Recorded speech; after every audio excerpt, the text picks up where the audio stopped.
Welcome to the KX Country Clubhouse. I'm Pete Walker from KX 96, and today we're joined by singer-songwriter Corb Lund, who just picked up another CCMA award this past Monday night and is going back out on the road with his band, the Hurtin' Albertans, and the much-anticipated Back to the Barrooms tour in the new year. Corb, it's been a while since we've seen you. A pleasure to have you for a wee chat today.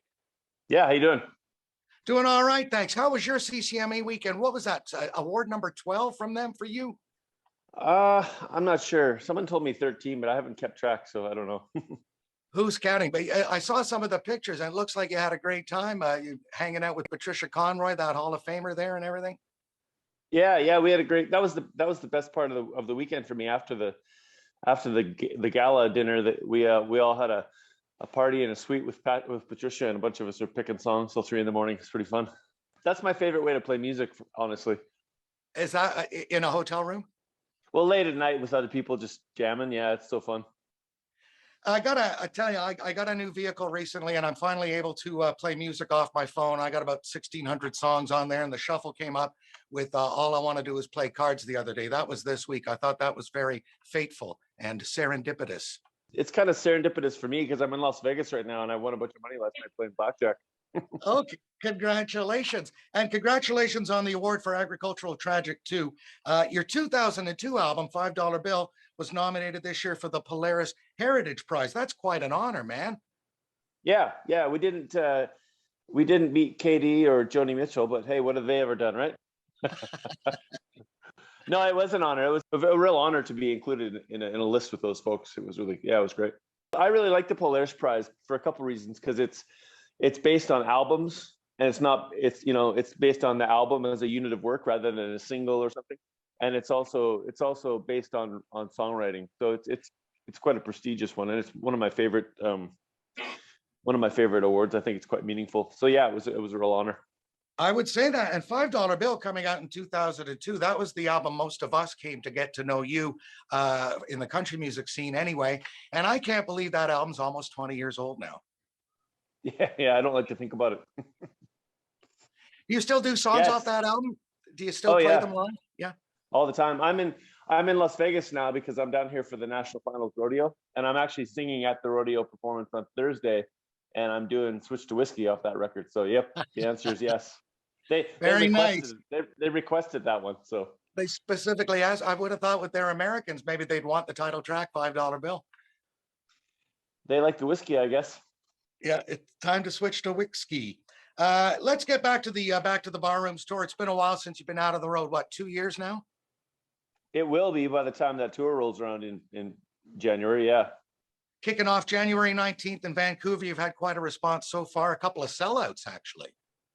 Yeah, well, we're playing smaller clubs on purpose because this tour has been rebooked 3 times now. This is the 4th time it's been booked because, we had 5 months of touring lined up in March last year, and we were 4 shows into it. I think we were in Denver, Colorado, and we had to come home, so it all got canceled. So we rebooked it for that fall, and then we rebooked it for this fall, like right now, and then we had to cancel it again and push it to spring. So after all that reshuffling, we thought it would be a good idea to play small venues just to remind people how much fun music is, because I think everybody's been cooped up for so long. We wanted to play venues where it's sweaty and fun and packed in tight and drink a lot of beer. And there will be in Hamilton, February 15th, the legendary Horseshoe Tavern in Toronto, February 18th. You've played the Shoe before, I think. I have, yeah. I think it's important too to play these venues because people don't talk about it much, but some of these small venues have really been struggling through COVID too. So I think it's cool to pay back a little bit, and it's also a lot of fun. That's playing rooms that are 300 or 400 people is just so much fun.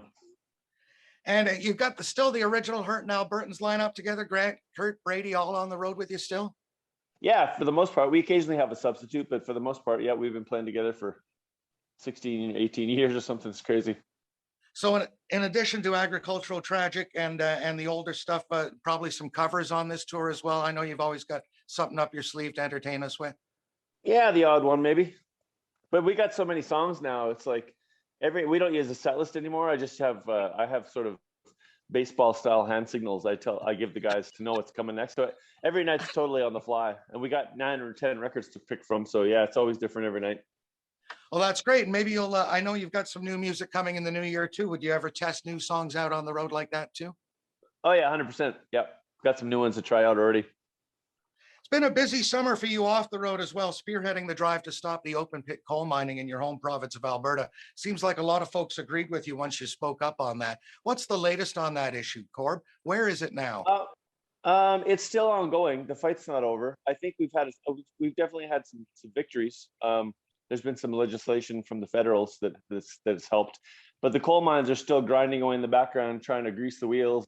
I'm not sure who's getting paid or whatever, or who's not getting paid, but extraction companies have a long history of knowing where to push and where to pull to get what they want. And I'm not against all industry or resource extraction either, but this particular deal about blowing up the Rocky Mountains and poisoning our rivers for coal that's not necessary is just a stupid idea.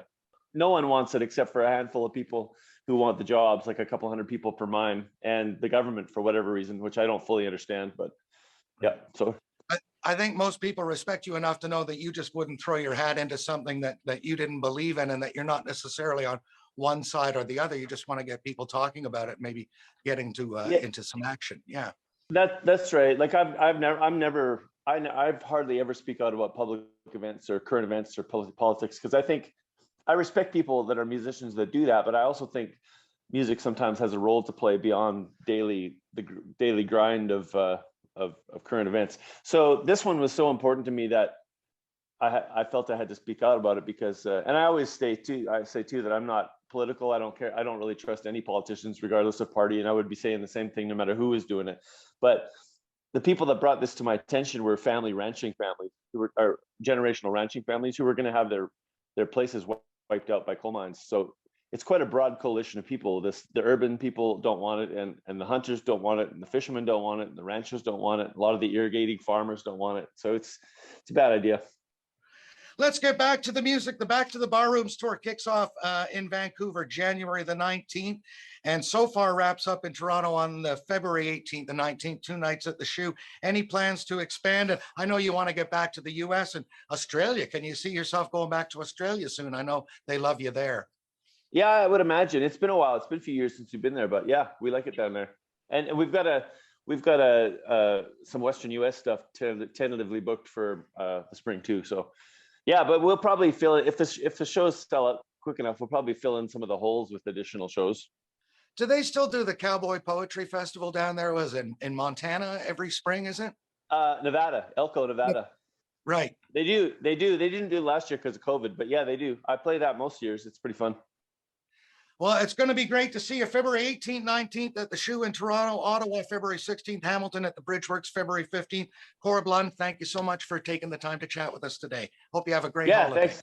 I'm looking forward to do those little shows are a blast. The Horseshoe is one of my favorite bars. It's gonna be good. It's gonna be sweaty and lots of beer drunk. My kind of party. Okay. See you, bud. Thanks, Corb. And thank you for joining us today in the KX Country Clubhouse. Be sure to follow along with us on Instagram, Twitter, and TikTok, and check out our extensive archive of recent artist visits at kxcountry.fm. Go there, click on the video archive, and away you go.